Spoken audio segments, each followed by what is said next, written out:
जनजाति क्षेत्र, फिर संघ, राज्य संबंध, फिर सेवा, इन सभी से बहुत ज्यादा प्रस्ताव को नहीं रहे। फिर यहाँ के बाद सीधा भाग 20 पढ़ाएंगे जो संविधान संशोधन हो, और उसके बाद महत्वपूर्ण अनुच्छेद याद करवाएंगे तो आपका पॉलिटी सेक्शन कंप्लीट खत्म हो जाएगा।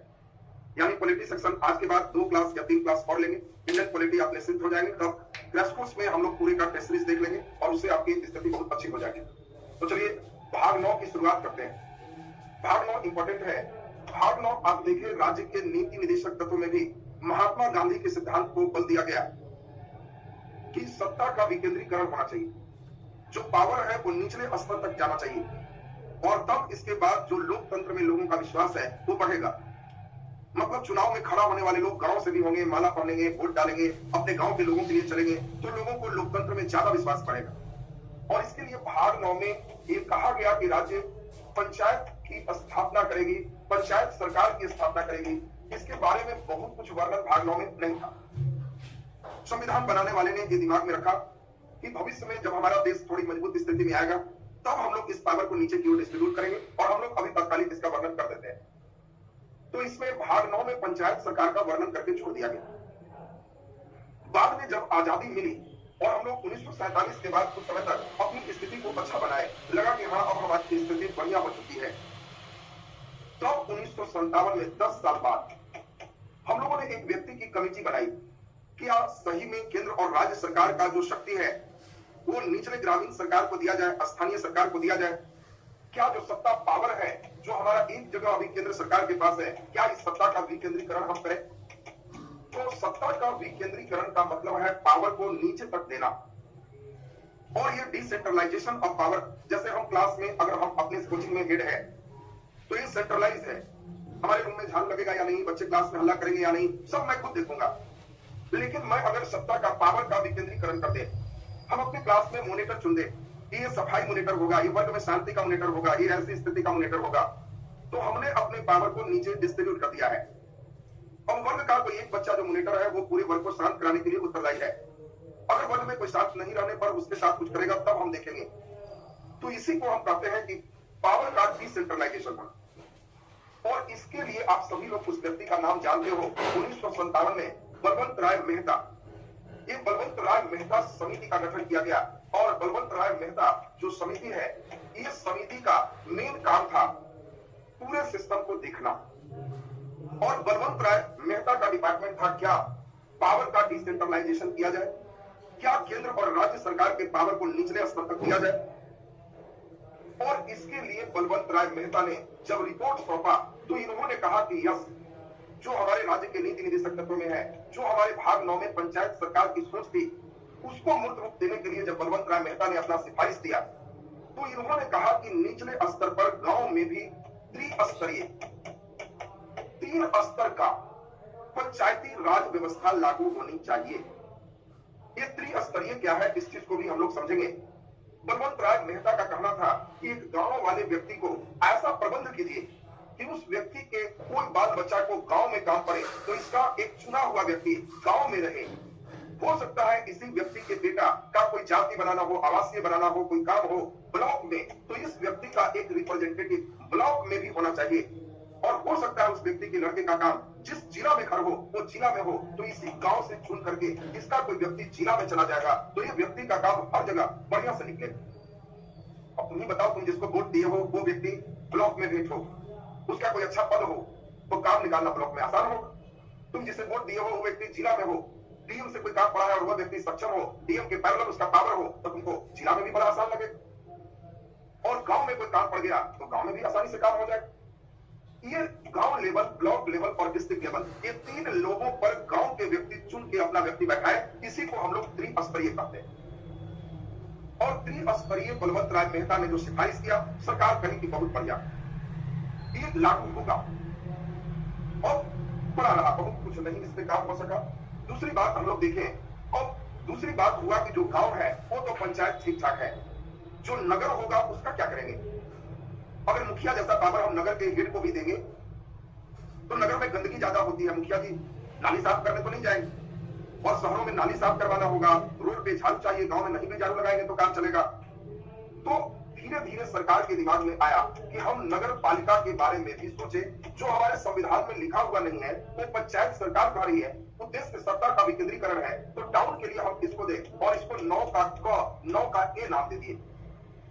फिर धीरे धीरे कोऑपरेटिव सिस्टम का डेवलपमेंट हुआ। हमने कोऑपरेटिव सिस्टम में आपको समझाया है, कोऑपरेटिव का मतलब हो गया जैसे अमूल डेयरी, सिन्हा डेयरी, ये सब का डेवलपमेंट हुआ। तो इसी में 9 का ख देकर के हम लोग अलग से डेवलपमेंट किए सहकारिता समिति का। यानी हम लोग जो देखेंगे भाग 9 में पंचायत, ग्राम पंचायत की बात है, 9 के क में नगर पालिका की बात है और 9 के ख में सहकारिता की बात है। तो सहकारिता हम लोग से कोई विशेष प्रश्न नहीं आएगा, 9 ख में है कि दिमाग में रहे बहुत है। अब यहां से ये दोनों बात अब धीरे धीरे चलेंगे, जिसको ध्यान देना है। जब पंडित जवाहरलाल नेहरू बलवंतराव मेहता की समिति को माने, अभी बहुत कुछ नियम वगैरह उन्होंने नहीं बनाया था, सिर्फ कहा कि त्रिस्तरीय प्रणाली गांव के लिए, पंचायत के लिए और जिला के लिए गांव के व्यक्ति चुनेंगे। तो इसके लिए सबसे पहले 2 अक्टूबर 1959 बड़ा इंपॉर्टेंट डेट है। यह डेट है, एक राज्य है राजस्थान, इसने कहा कि हम ट्राई करेंगे कैसा स्थिति होता है। और पहली बार 1959 में इंडिया में राजस्थान का एक जिला है नागौर, और इस पूरे नागौर में हर गांव में त्रिस्तरीय चुनाव किया गया। इसकी विधिवत शुरुआत हमारे जवाहरलाल नेहरू उद्घाटन करके की, लेकिन राजस्थान सिर्फ नागौर में इसे लागू किया।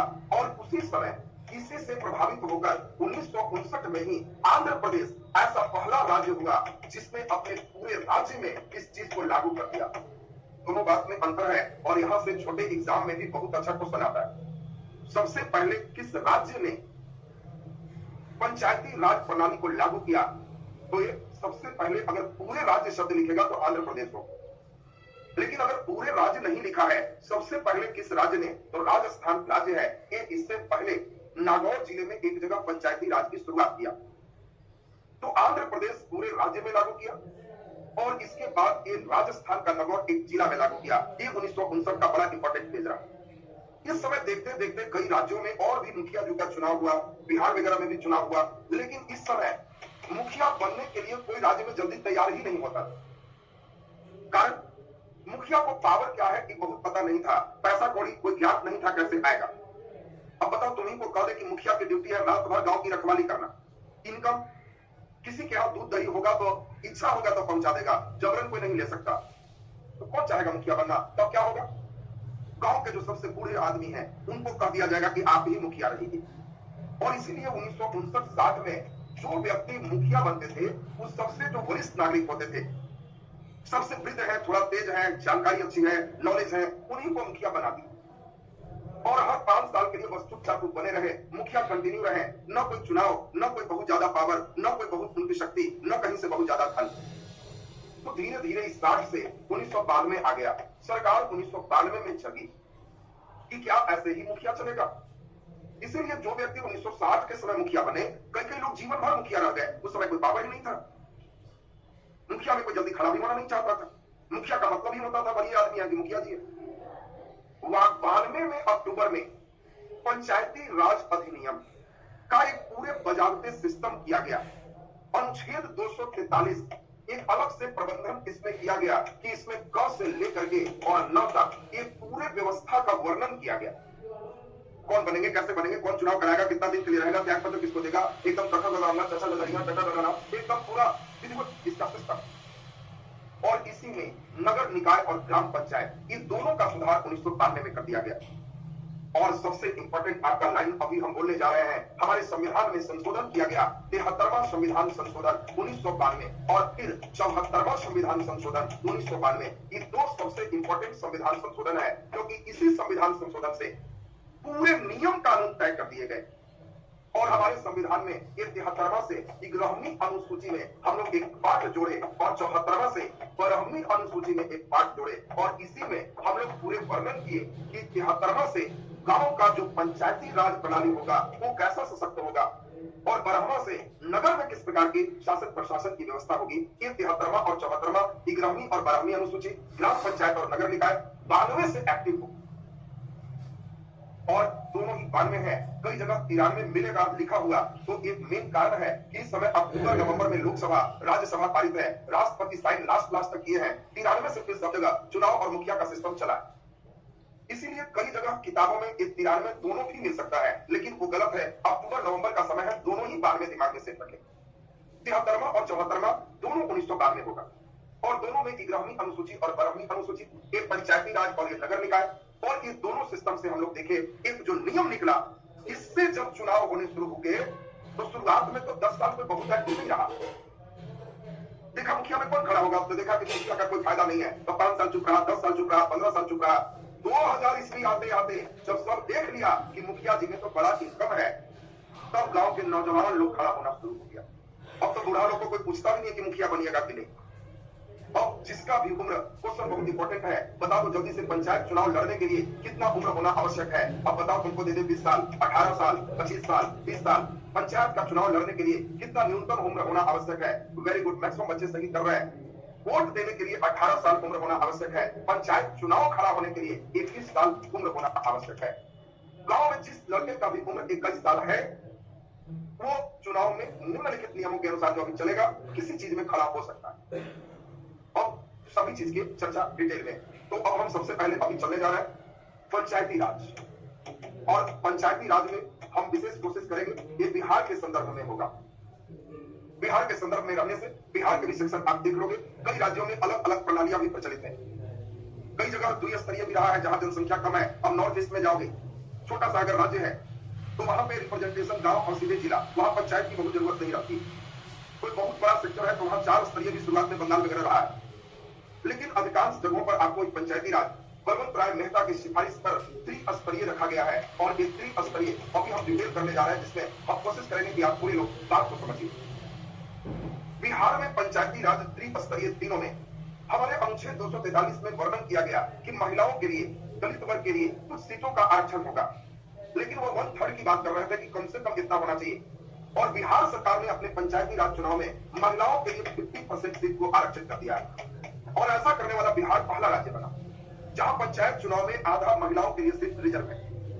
तो ये बिहार के सापेक्ष हो गया। दूसरे राज्यों में ऐसा होना जरूरी नहीं है, 1/3 होना आवश्यक है 33% में से। तो अब देखिए, गांव के एक व्यक्ति को बलवंत राय मेहता कह रहा है कि हम 3 जगह उसको सपोर्ट देंगे। हमारा पहला सपोर्ट होगा कि वो व्यक्ति को गांव में ही उसका चुना हुआ रिप्रेजेंटेटिव मिल जाए और उस व्यक्ति को गांव में हम एक नए सिस्टम का गठन करेंगे जिसका नाम होगा ग्राम पंचायत।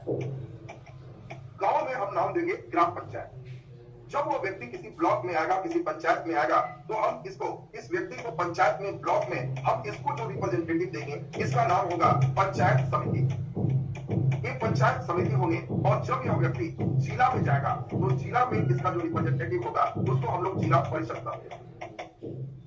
तो पहला चीज तो आपको बिल्कुल दिमाग में बैठना चाहिए। देखो, आज एकदम खूब बढ़िया से समझ में आएगा। केवल ध्यान मेरे साथ दीजिए। गांव लेवल पर उसका रिप्रेजेंटेटिव जिसको चुनेंगे उनको ग्राम पंचायत है। पंचायत लेवल पर, ब्लॉक लेवल पर पंचायत समिति हो और जिला लेवल पर जिला परिषद हो। और यहाँ पे बात इंपॉर्टेंट एक एक करके हम चले। सबसे पहले आपको हम बात करेंगे ग्राम पंचायत का। तो समझिए, ग्राम पंचायत के कौन कौन अंग होंगे, पार्ट होंगे, इस चीज को पहले समझना।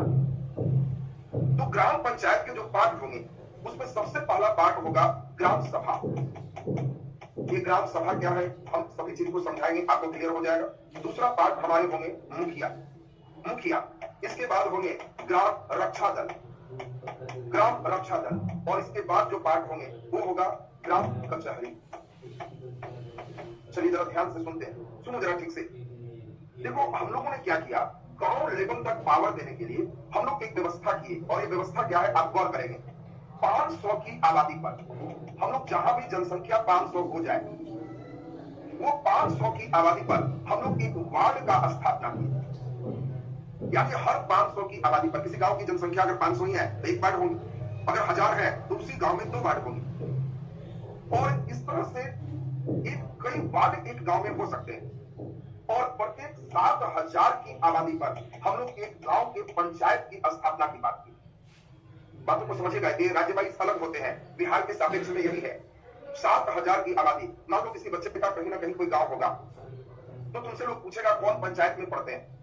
तो अगर आपका गांव बड़ा होगा और उस गांव की आबादी 7000 है, तो आपका गांव ही अकेले एक पंचायत होगा, उस पूरे गांव के लिए अकेले एक मुखिया होगा। अगर आपका एक ही गांव में 14000 आबादी है, तो उसी गांव के लिए 2 पंचायत होंगे और डबल मुखिया होंगे। आपके गांव में अगर 500 है, अगला छोटा टोला है 200 है, अगला एक टोला 100 है, तो वैसे कंडीशन में कई गांव मिला करके जब 7,000 पूरा होगा तो एक पंचायत पड़ेगी। अब कोई तुमको कहे कि हमारे पंचायत में 12 गांव पड़ता है तो समझना छोटे छोटे गांव है। कोई कहे कि मेरा पंचायत तो यहाँ से शुरू होकर वहां तक चला जाता है तो कहना कि वो और छोटा है। कोई कहे कि मेरे पंचायत में 2 ही गांव आता है, समझना बड़ा बड़ा गांव। यानी 7,000 की जनसंख्या पूरा हो जाएगा तो एक ग्राम पंचायत का गठन हो जाएगा और एक ग्राम पंचायत में प्राय 14 वार्ड निश्चित लगभग होते हैं।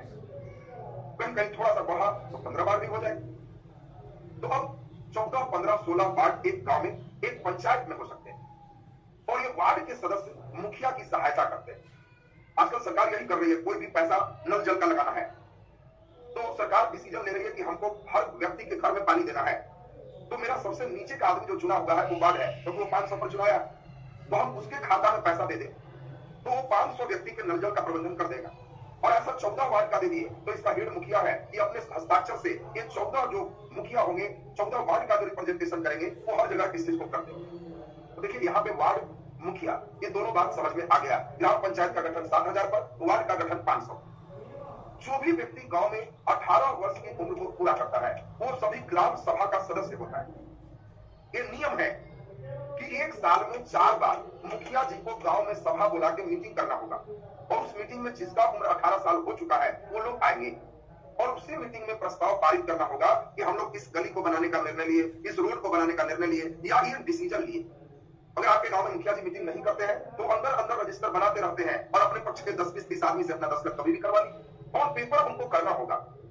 नियमता 18 साल से ऊपर के सब व्यक्ति ग्राम सभा के सदस्य और ग्राम पंचायत के सबसे हेड मुखिया होते हैं। ये इसीलिए क्वेश्चन आएगा कि ग्राम पंचायत के प्रमुख कौन होते, तो मुखिया, वार्ड, ग्राम कचहरी के सदस्य ये सब 5 साल के लिए चुने जाते हैं।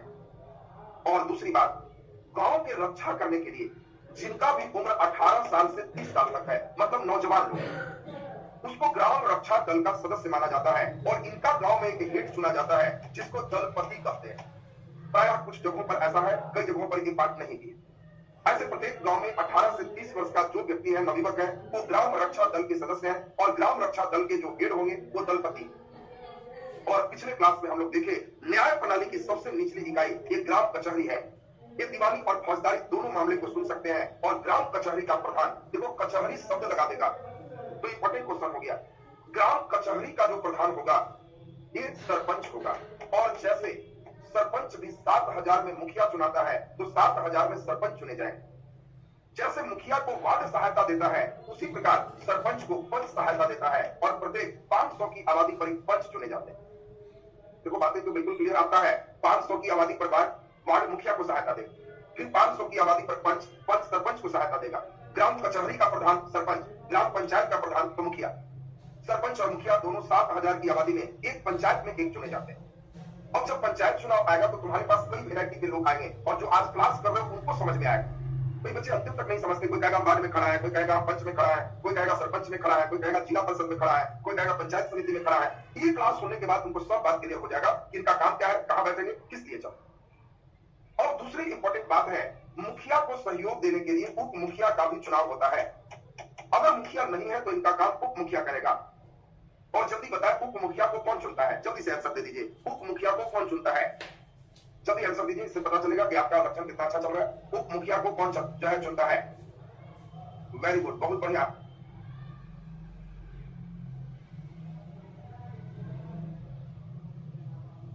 बहुत सुंदर, देखिए वेरी गुड, बहुत बढ़िया। तो उप मुखिया को चुनने वाला वार्ड मेंबर है। वार्ड सदस्य अपने में उप मुखिया चुनेंगे जो मुखिया की अनुपस्थिति में इसका काम करेंगे। अब जल्दी बताओ मुखिया अपना इस्तीफा किसको देगा। मुखिया को बीच से हटने का मन है तो मुखिया अपना इस्तीफा किसको देगा, जल्दी बता दीजिए। मुखिया अपना इस्तीफा किसको देगा।